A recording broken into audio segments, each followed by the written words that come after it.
evening, Tony. Thank you so much for an incredible evening. I'm Emily May with the Sportster. And CM Punk earlier today, this evening, mentioned some New Japan talent that he could potentially face in the ring. And so Forbidden Door is coming up June 26th. There's a lot of talk about this collaboration between AEW and New Japan Pro Wrestling.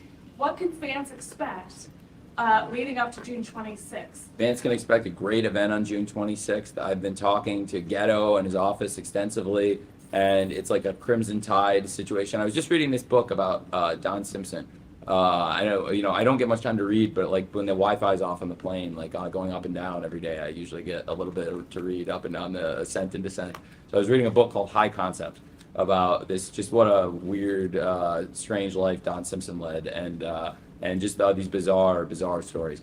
And but it was a book I was reading, and so as I was thinking about this, and it's funny that you asked me.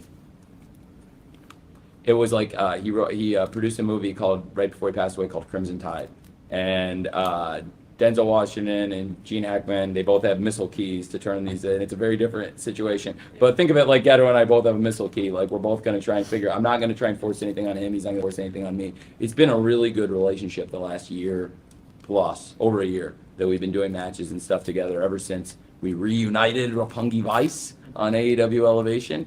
And it brought the Vice back with Rocky and Trent, and then have had Nagata come in and wrestle Mox, like I said, which was a real coup for us at the time, and all the great matches we've done since. There's going to be some awesome stuff. So June 26th at the United Center, expect an awesome Forbidden Door pay-per-view. We've always great pay-per-views in New Japan, have great stars and great wrestling, and I think they'll come together and it'll be something really special. I'm not at this time planning to do this length of pay-per-view, Nick. Even though it'll be shorter than a Wrestle Kingdom, I like you, Nick. I'm just kidding. Because you set the expectation in 2019 for fans that you weren't going to do 5-hour shows. I didn't do it wasn't. It was 4:37. Whatever. It's 12:15 in the morning. This is a long show. We've been sitting here a long time. You're still enjoying it. Clearly, I see a smile on your face. You're having a good time. The juxtaposition of what you told fans you wanted to do in 2019.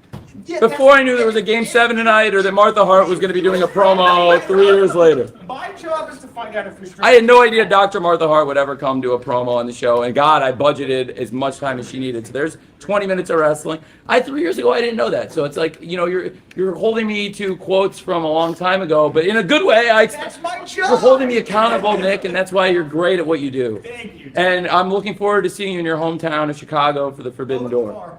Well, it's one of my 5 hometowns. I have 2. What's your other one? I'm from Houston. Oh, great. Yeah. Okay, well, good. Well, Houston, you and I do not have a problem. We're good. Thank you. Thank you. I think that answers it. Thank you. Yeah. Okay, good. I'm glad. But the Forbidden Door, expect in Los Angeles. We'll get this thing going. You already saw it, by the way. I'm sorry to. I'm not. Wrestle Kingdom's off and along. Have you ever seen Wrestle Kingdom? You watch Wrestle Kingdom? Okay, great. Okay, so a lot of people in my company won't watch New Japan, and I'm a big New Japan fan. I bet. Show of hands of who watches New Japan in here. Oh, Brian, you don't watch New Japan? You full of shit. So a lot of people in here watch New Japan. A lot of our fans probably haven't seen it. I'm gonna bet. So they're gonna get.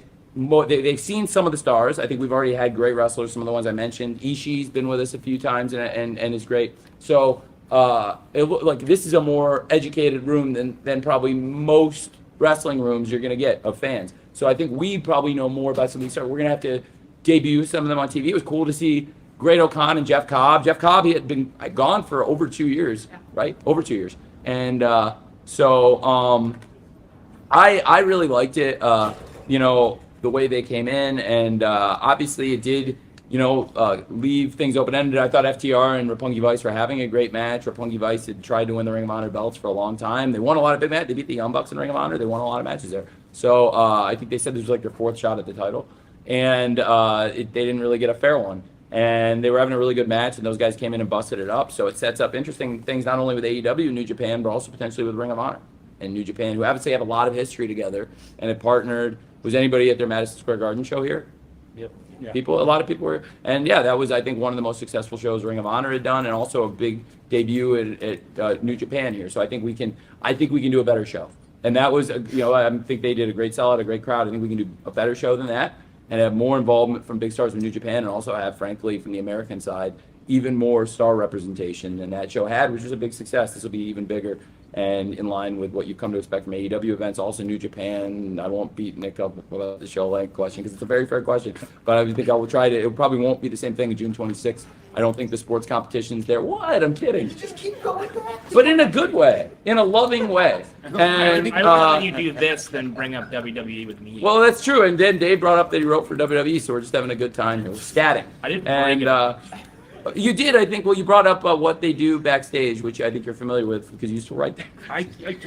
Yes, man. Okay, are we having a good time? All right. Anybody? Thank you. I'm sorry that. Thank you. Hey, thanks. New Japan. Let's go. I've been watching it for 31 years. The first WCW pay-per-view I ever watched, which I watched 100 times. It was 14 matches. Everyone, if Super Bowl one, Nick. Super Bowl one, I've watched it 100 times, and the main event is Fujinami versus Flair, and it wasn't. But then I went back after the live pay-per-view. I had to see the match before, and I watched the pay-per-view they did, which was a WCW New Japan pay-per-view in Japan, which was a great pay-per-view. I thought the Flair Fujinami match there was probably better, and I thought the Hase and Sasaki versus the Steiners is one of the best matches ever in WCW, and hopefully we can have that kind of same high standard that they set with that WCW show there. Again, was it Akira Nogami versus Liger? Yes. And then Arn and Barry Windham wrestled Saito, and Oh man. I remember they hit that Arn ducked and Barry hit the Might leg. have been Hashimoto, but I'm not sure. Yeah, it might have been the big guys. It was a great show, and that I think we can hopefully now that's been over 30 years, and that would be the standard I would love to live up to. Starrcade '95 had some good stuff, but it wasn't just about that. New Japan versus WCW, they had the best of 7, which was real cool. But then also there was the 3-way for the world title, and Flair and Sting and Lex, and then Macho Man. So there was a lot of non-New Japan story. This will be, I think it'll be good. It'll be true to AEW, true to New Japan. Thanks for asking. The match was Arn and Barry versus Masahiro and Chono. Thank you, Saito and Chono. Chono. Thanks, of course. Yeah, and of course, and then I learned about Chono being the protege of Luthez, who we talk about wrestling online. People are like, remember when you couldn't go online and hear from wrestling? I talked to when 1995, I was 12 years old. I would have regular conversations with Brian Pillman Sr., DDP, who's my friend now, and the late Luthez when he was writing the book Hooker, and told me a lot. He told me Bill Watts used to carry a gun around, actually, when I was 12 years old, and I was a big fan of Mid-South Wrestling. And he was like, yeah, Bill Watts wouldn't put up with any shit. He had a gun. No, I trust me, I do not.